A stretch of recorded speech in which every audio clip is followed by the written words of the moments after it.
देखिए हमारा सवाल नंबर 7 का दिया गया है कि कोई तंबू एक बेलन के आकार का है जिसके ऊपर एक शंख अध्यारोपित है।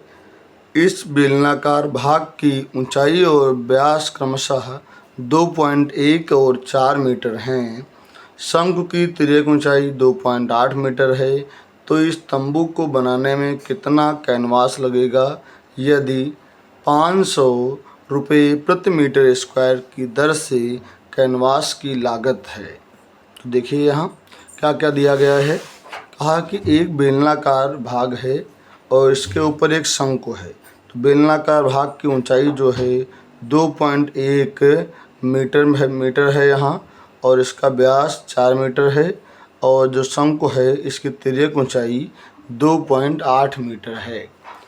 तो क्या क्या दिया गया है, बेलन की ऊंचाई तो दी गई है तो 2.1 मीटर है, और त्रिज्या उसकी 2 मीटर हो जाएगी, क्योंकि व्यास 4 मीटर दिया गया, त्रिज्या उसकी आधी होती है 2 मीटर हो जाएगी यहाँ से। तिर्यक ऊंचाई जो दी गई है शंख की वो 2.8 मीटर है, तो 2.8 मीटर हो गई, और उसकी भी त्रिज्या जो रहेगी वो 2 मीटर रहेगी, क्योंकि यहाँ पे व्यास कितना है 4 मीटर है, इसलिए इसकी त्रिज्या 2 मीटर हो जाएगी। हमें निकालना क्या है, कितना कैनवास लगेगा ना। तो कैनवास का मतलब ये कपड़ा ना, कितना कपड़ा लगेगा।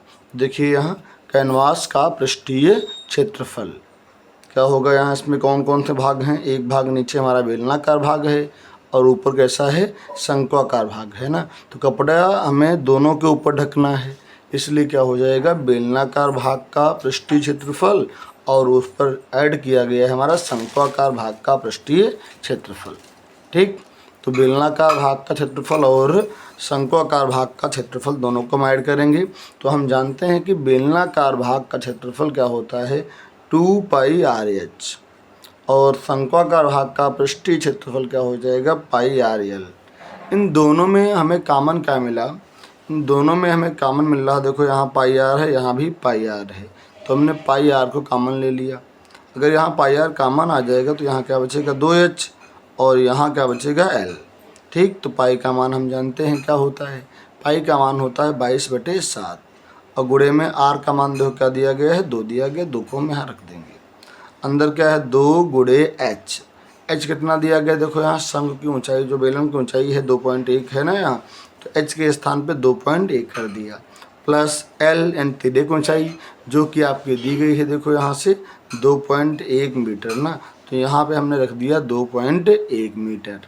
कितना होगा यहाँ 22 दूना 44 हो गया बटे 7। यहाँ क्या आएगा 2 × 2, 2 दूना 4 प्लस 2.8। अब हम इनको जोड़ देंगे तो क्या आएगा यहाँ 44/7 हो गया, यहाँ 8 2 10 का 0, 4 और 2 6 हासिल था 7 हो गया है ना। एक बार लगा देंगे पॉइंट, पॉइंट के बाद में 0 कोई वैल्यू नहीं, यानी ये 7 लिखा हुआ हमारा है। तो 44/7 गुणे ये कितना है 7 है, 7 से 7 हो गया कैंसिल, कितना हमारा आ गया 44 मीटर स्क्वायर ना। तो 44 मीटर स्क्वायर क्या आ गया ये कैनवास का क्षेत्रफल। फिर सवाल में दिया गया है कि जो कैनवास है वो 500 रुपये प्रति मीटर स्क्वायर की दर से उसका मूल्य है। तो हम क्या करेंगे, जो इसका क्षेत्रफल आया है इसको 500 से गुणा कर देंगे। तो क्षेत्रफल हमारा कितना आया है 44, 500 से इसको इंटू कर दिया तो 0 0 उतार लिया, 5 × 20 का 0 और 5 × 20 तो 22। कितना रुपया आ गया 22,000 रुपये खर्च होगा इस तंबू को बनाने में। ठीक है, तो इस प्रकार ये हमारा जो प्रश्न था ये सॉल्व हो गया। कैसी लगी आपको हमारी वीडियो? अगर अच्छी लगी हो तो हमारे चैनल स्टडी पावर विमलेश को सब्सक्राइब कीजिए, जिससे आने वाली हर वीडियो की नोटिफिकेशन आप तक पहुंच सके।